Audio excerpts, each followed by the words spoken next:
Hello everyone, this is Sakshi. Welcome to YouTube channel learn and grow everyday. आज का topic आपका रहने वाला है क्विज़ नंबर 14 का डिस्कशन। क्विज़ नंबर 14 के डिस्कशन को फटाफट से हम स्टार्ट करते हैं। उससे पहले मैं आपको बता देती हूँ आज का हीरो ऑफ द डे और हीरोइन ऑफ द डे कौन सेलेक्ट हुआ। Hero of the day as you all know कोई भी सेलेक्ट नहीं हो रहा पिछले 3-4 दिन से। And heroine of the day select हुई है हमारी Monika ma'am. So congratulation Monika ma'am, जिन्होंने एक ही सिंगल अटैम्प्ट में ही सभी आंसर्स को सही दिया, 10 के 10 आंसर्स को। सो आप सब भी अगर जुड़ना चाहते हैं फटाफट से चैनल को सब्सक्राइब कर सकते हैं और रात के 8:30 बजे आप डेली क्विज में पार्ट ले सकते हैं। और अब ये बहुत जल्दी मैं ये सारा प्रोसेस जो है टेलीग्राम पे करने वाली हूँ।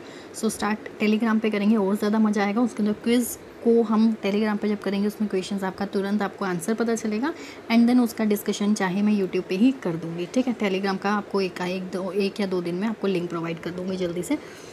The first question is even the most perfect person can miss the target. Even the most perfect person, अब आपको ये एडजेक्टिव का एरर था हमारा।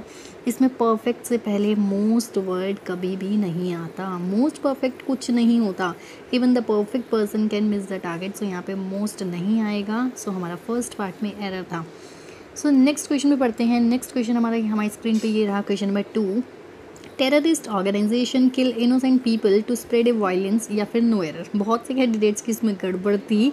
सो इसके अंदर बता दूँ ए वायलेंस नहीं होता। एक हर्षप्रिया है, उनका तो 10 के 10 सही होते होते रह गए। उन्होंने इसमें तीनों चारों ऑप्शंस मुझे एक एक करके बताए। सो इसमें ए वायलेंस नहीं आएगा। So the correct answer is C. Means error C में था और करेक्ट क्या होगा, तो हमारा करेक्ट होगा, मैं इसको हटा देती हूँ फटाफट से। हमारा करेक्ट है terrorist organization kill innocent people to spread violence. ठीक है, ए नहीं आएगा। अगले क्वेश्चन में पढ़ते हैं। हमारा तीसरा क्वेश्चन था क्वेश्चन टैग से। क्वेश्चन टैग आपको पता है, मैंने बहुत अच्छे तरीके से चेक करा रखा है आपको ये वाला लेक्चर क्वेश्चन टैग का। Tomorrow we will attend our college not our college. So इसके अंदर हमें क्वेश्चन टैग देना था shall we, no, will we, no, won't we, yes. ये हमारा इसका करेक्ट आंसर था। So the correct answer is won't we. ठीक है, सो क्वेश्चन टैग में एक चीज़ हमें नोटिस करनी होती है, जो हमारा क्वेश्चन अगर पॉजिटिव में है हमें उसका जवाब नेगेटिव में देना है। तो पहला और दूसरा तो वैसे ही कट रहा था, जवाब नेगेटिव में था ही नहीं। चौथा, तीसरा और चौथे में नेगेटिव में था, लेकिन वी विल है तो हमें वांट में चेंज करना था, शुड नॉट में, शुडंट में। इसको शुडंट बोलते हैं शॉर्ट फॉर्म में, शुडंट में चेंज नहीं करना था। बढ़ते हैं अगले क्वेश्चन की ओर। My cousin sister invited me to her birthday party. My cousin sister, मेरी कज़न सिस्टर ने, वो देखो कज़न भी दे रहा है और सिस्टर भी दे रहा है, तो इसमें या तो आप कज़न लगाएं और सिस्टर रिमूव कर दें, ठीक है, या फिर सिस्टर को रिमूव कर दो। तो क्या लिखोगे, my cousin invited me to her birthday party, या फिर कज़न को रिमूव कर दो। अगर आप चाहते हैं कज़न को रिमूव करना तो कज़न को रिमूव कर दीजिए। My sister invited me to her birthday party, दोनों में से एक आएगा, दोनों नहीं आते। सो फर्स्ट पार्ट में एरर है। अगले क्वेश्चन पे पढ़ते हैं। Impossible to describe. Impossible to describe बहुत ईजी सा दिया था, बच्चा सा ये। इम्पॉसिबल टू डिस्क्राइब का मतलब होता है इनएफेबल। इनएफेबल का मतलब होता है अवर्णनीय, जिसकी हम मतलब जो शब्दों में वर्णन ना कर सके, जिसको हम शब्दों में वर्णन करना जिसका कठिन हो, इम्पॉसिबल टू डिस्क्राइब, उसको बोलते हैं ineffable.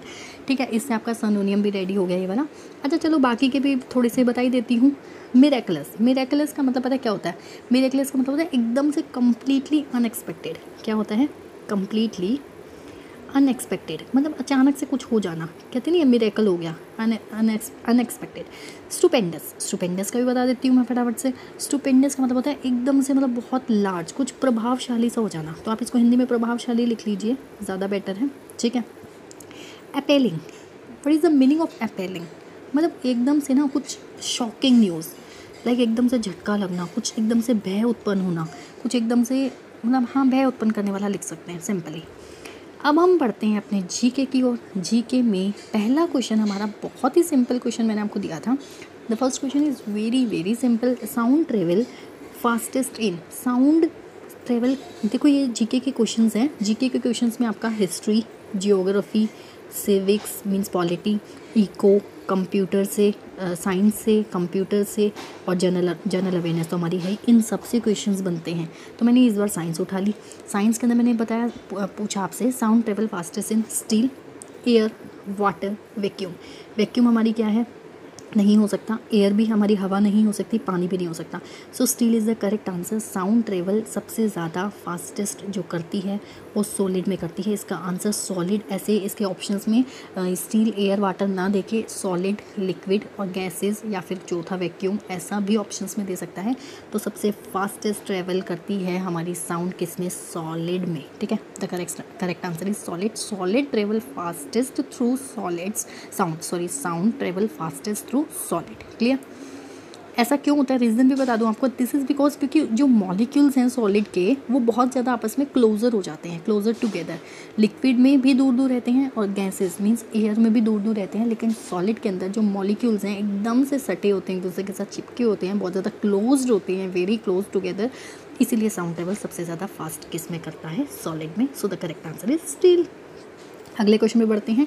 Eco is produced due to, echo is produced due to, ये हमारा क्वेश्चन नंबर 7 था। सो इसका करेक्ट आंसर है रिफ्लेक्शन ऑफ साउंड। अब क्यों आएगा इसमें रिफ्लेक्शन ऑफ साउंड? क्योंकि आपको पता है इको जो प्रोड्यूस होती है, देखो मैंने नीचे पूरा एक्सप्लेनेशन दे दिया आपको। इको है क्या? An echo is a sound. Echo एक साउंड है दैट इज़ रिपीटेड, जो रिपीट करती है। लाइक हमने बोला, मतलब आप पहाड़ों में जाएंगे, अपना नाम लेंगे, आपको एकदम से आपके पीछे पीछे आपका नाम सुनाई देगा। सो वो इको है। An echo is a sound that is repeated because the sound waves are reflected back, क्योंकि साउंड वेव्स हमें ही रिफ्लेक्ट होती हैं। सो इको कैसे इज़ प्रोड्यूस ड्यू टू, किस रीज़न से प्रोड्यूस होती है? रिफ्लेक्शन ऑफ साउंड, साउंड का रिफ्लेक्शन होना। Sound waves can bounce off smooth hard objects in the same way as a rubber ball bounces off the ground. जैसे rubber ball, जो रबड़ की बॉल होती है वो बाउंस बैक करती है, सिमिलर वे में हमारी साउंड भी बैक करती है हमारी आवाज़ को। Although the direction of the sound changes, the echo sound the same as the original sound. पढ़ते हैं अगले क्वेश्चन पे। The wavelength of x rays in is of the order. तो वेवलेंथ हमें बतानी है एक्स रेज की। So the correct answer is 1 angstrom. अगर इसको थोड़ा सा और एक्सप्लेन करें तो X ray wavelength is in range, range भी मैंने बता दी, 10⁻⁻11 m टू 10⁻⁻8 m। ठीक है, so option D is correct, 1 angstrom इसका आंसर था। अगला क्वेश्चन है हमारा 9th। When viewed in white light, जब हम वाइट लाइट में देखते हैं, सोप बबल्स शो कलर्स। क्यों? सोप, ये जो हमारा सोप बबल है उसके अंदर रंग बिरंगा दिखता होगा, आपने देखा होगा। ये देखो पिक्चर भी आपके सामने क्लियर है। सोप बबल्स में डिफरेंट कलर्स क्यों आते हैं, मल्टीपल कलर्स क्यों आते हैं? Because of. तो इसका करेक्ट आंसर क्या होना चाहिए? सो ये हमारा क्वेश्चन नंबर कौन सा था? 7th नहीं 9th था, सॉरी 9th क्वेश्चन नंबर पे हम। इसका करेक्ट आंसर हमारा क्या है? इंटरफेरेंस। इंटरफेरेंस। बहुतों ने स्कैटरिंग, बहुतों ने डिस्पर्शन क्यों दे रहे थे? बहुत सारे कैंडिडेट ने डिस्पर्शन आंसर दिया जो कि गलत था। देखो इसकी एक्सप्लेनेशन आप पढ़ सकते हैं, ज़्यादा इस पर लाइन्स नहीं लगाऊंगी, फिर आपका पढ़ा ही नहीं जाएगा। So when light shines on to a bubble it appears to change colour, colour change करती है। Unlike those seen in a rainbow which arise from differential reflection, the colour seen in a soap bubble arise from, ये देखिए, interference of light reflecting off front back also surface on of the thin soap film. Clear? आज का आखिरी question पढ़ते हैं। आज के आखिरी क्वेश्चन पे बहुत ही सिंपल सा था ये भी। Sky is blue because of, ऐसे ही सिंपल क्वेश्चन आपको DSSB के पेपर में, जीके में देखने को मिलेंगे, KVS में। तो TGT वाले पेपर में 40 नंबर की जीके आती है। कहाँ से आएगी? यहीं से तो उठ के आएगी। साइंस के क्वेश्चन, इंग्लिश साइंस के, इसके हिस्ट्री ज्योग्राफी के, करंट अफेयर्स के, ये साइंस, उसकी कंप्यूटर के भी क्वेश्चंस आते हैं। और तो KVS में 1-2 क्वेश्चंस कंप्यूटर साइंस के भी होते हैं। सो अब 1-2 अगली क्विज़ में या उससे अगली क्विज़ में कंप्यूटर साइंस भी लूँगी मैं धीरे धीरे। जीके का सेक्शन ज़्यादा लूँगी ताकि आपकी जीके स्ट्रॉन्ग हो सके। आखिरी क्वेश्चन है, sky is blue because of. Sky blue क्यों होता है? रिफ्लेक्शन की वजह से, स्कैटरिंग की वजह से, रिफ्लेक्शन या फिर dispersion. So the correct answer is scattering, B is the correct answer. इसको इरेज करते हैं। So the correct answer is B. इसका रीज़न बताती हूँ, ठीक है। B is the correct answer. Sky is blue because of scattering. Blue light is scattered in all direction, क्योंकि जो हमारी स्काई ब्लू हमें क्यों दिखता है? स्कैटरिंग की वजह से। Blue light is scattered in all directions by the tiny molecules of air in earth atmosphere. Blue is scattered more than other colors because it travel as shorter smaller waves. This is why we see a blue sky most of the time. Also the surface of earth has reflected and scattered the light. Clear? So I hope आपके 10 के 10 questions के doubt clear हो गए होंगे। So thank you for listening. मिलते हैं quiz number 15 में। Bye bye, take care, have a nice day.